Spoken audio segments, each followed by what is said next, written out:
Hey guys, welcome back to my channel. So today's video is going to be a Q&A. You guys left your questions over on Instagram. If you guys don't follow me there, I will put my handle right here for you guys.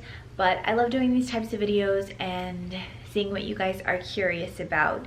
So if you like this video, make sure you give it a thumbs up, hit the red subscribe button if you want to stick around, and let's get into the questions. Do you speak Spanish? I've heard some in your videos. I speak very little Spanish. My mother is fluent and her whole side of the family is fluent in Spanish. They are Hispanic, but it's something that I wish I would have stuck with and wish that I was fluent in now, because I think it's just such a fun language and I think it would be fun to communicate with my family in that way.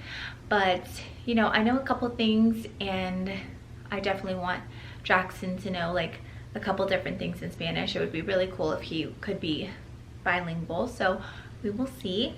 Dream travel destination and why? So I really want to go to Greece. I think it just looks absolutely beautiful. The architecture, the beaches, it just looks magical. So that is one place that I've been really wanting to go for forever. And I love Mediterranean food, like love it. So I just feel like that would be a dream destination. What is the due date of your baby? The due date is October 11th. Why did you choose the Four Seasons and why in Punta Mita? If you guys don't know, we just traveled there with like my whole family and it was so much fun. We went there because it's absolutely beautiful. The Four Seasons, like nothing beats the Four Seasons, and I went there when I was younger. So it's some place that I've always wanted to go back to, and my mom's been planning on taking all of us for so long, like once the timing lined up. So that's why we went there, but it's just so beautiful and secluded there. It's amazing. How exactly do I start out blogging? When I get questions about this or starting a YouTube channel, my best advice is to honestly just do it. Just get your hands dirty and do it. If you're feeling inspired, like why not run with that? I think a lot of us get so caught up in comparisons and seeing like more established bloggers or more established YouTubers and the equipment that they have and the content that they're putting out and the outfits that they're wearing or the writing styles, that we feel intimidated to start because we don't think we have the right tools to start. But everyone started somewhere. So try and keep that in mind and know that you don't have to have the best of the best to be successful or to be inspiring or to, you know, get your words out there. If you want to blog, go for it. You know, get yourself a website for your blog through Blogger or WordPress. I don't really know all the ones out there anymore because I've been using Blogger since the beginning. And just start writing. Pick a simple layout for your blog, and as you go you can work on it and tweak it and self-teach yourself or hire someone to help you create your blog to look the way you want. But you know, in the beginning, just start writing. When did you and Matt know you were ready to start a family? So I believe I've answered this before, but I don't know if you're ever like fully ready for your whole life to change with children. But for us, it was very important for us to be settled in our home where we saw our family growing up, and this is what we envisioned. And we wanted to just feel secure in our finances. We wanted to feel secure in the things we've done together as a couple, feel secure in the things that we've accomplished as individuals, and we just wanted to feel like we had a safe, secure environment to bring our children up in. So making sure all of those things were in place were big for us.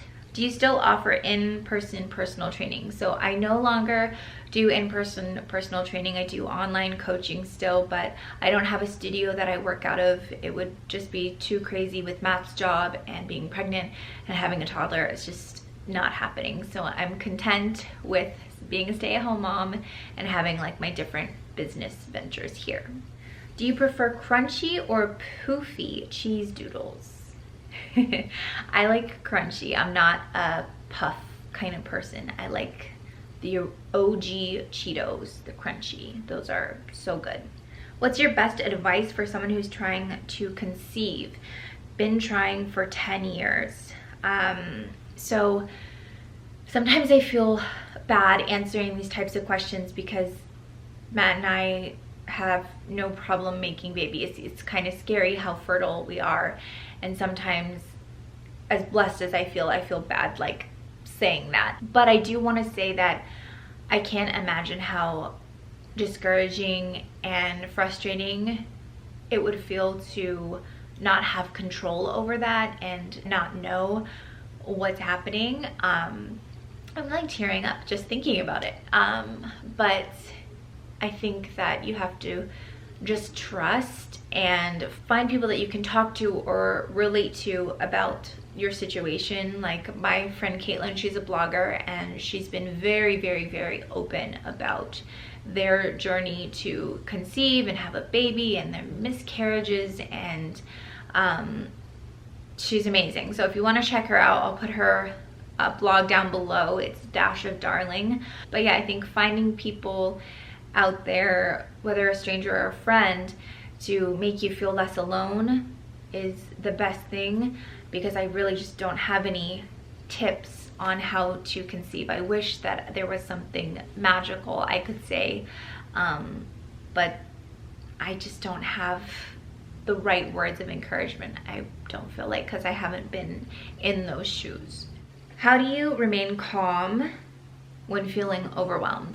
The best thing that I can recommend is to feel those feelings and try not to like bury them, try not to ignore them, try not to like make yourself feel bad about them, because we're all entitled to feel our feelings. But it's also important to find ways to work through them and to move on from them. So for me, that can just mean stepping away for a little bit and getting a little bit of time to breathe, or reading a book, or going out to do something small for myself, maybe get like a cup of coffee and just chill. And that's not always the easiest thing to do when you have a toddler, but even when he's having tantrums and there's nothing that's like helping the tantrum, I'll step away and I'll take a breather, and we'll both have our own breathers, and we'll both come back to each other and be better and be calm. But obviously I make sure that he's somewhere safe with nothing that could hurt him or whatever, you know what I mean? When will we see baby girl Quinn's nursery tour? So her nursery's not done yet. I have some things on my registry that I still want for her nursery, and since I haven't had my sprinkle yet, it's not done. But as soon as it's done, I can't wait to do a nursery tour and share photos and videos and everything. It's one of my favorite places in the house. I just love going in there. Jackson loves going in there. It's just like this special little place because I know what's coming. Sorry, also my voice is like so shot today. I don't know why. What camera do you use? Your pictures are always so crystal clear and gorgeous. I appreciate that. I take my photo taking skills very seriously, but the camera that I use is the Canon G7X Mark II. It's what I'm vlogging on right now. It's what I take almost all of my pictures with.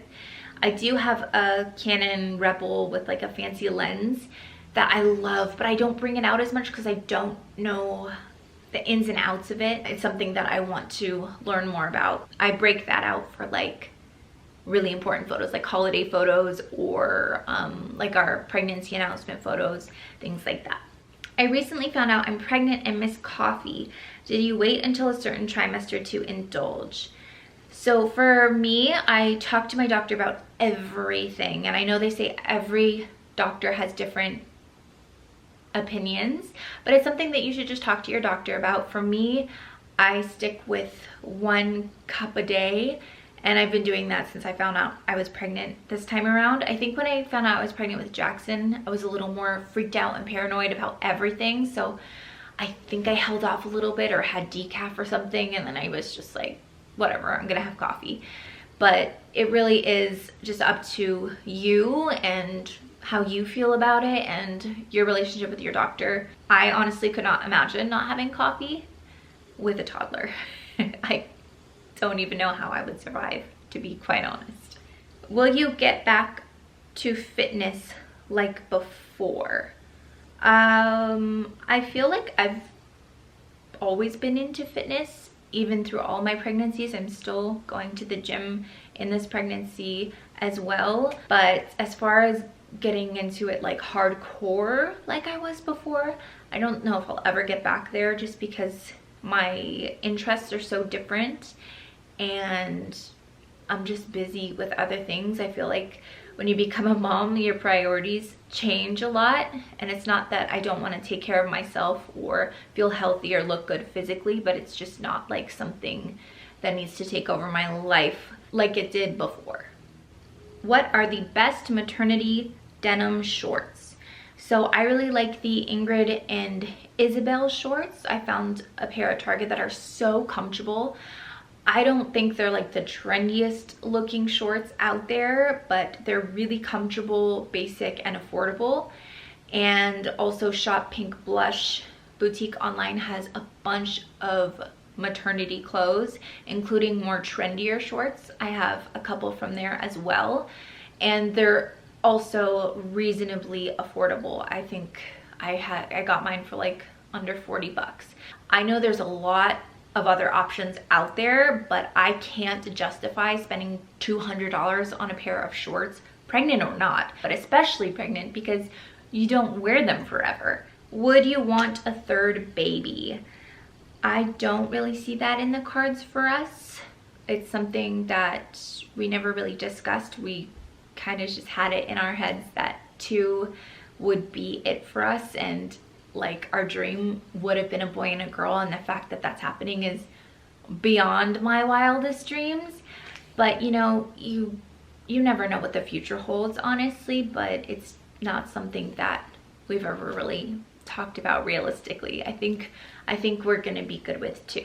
What were your must-have postpartum items for mama?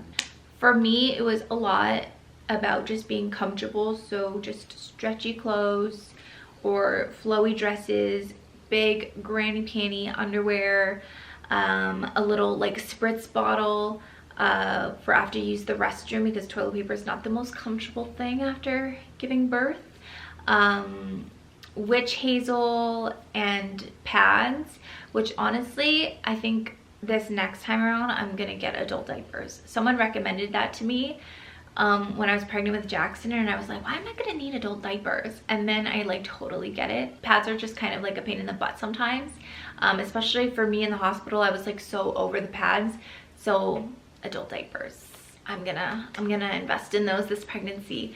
But yeah, anything that is going to make you feel comfortable. I even suggest like finding a book you wanted to read, which sounds crazy, but when you have a newborn, they just sleep or feed on you for days on end. So if you have like a book to read while they're laying with you, oh my gosh, I cannot wait.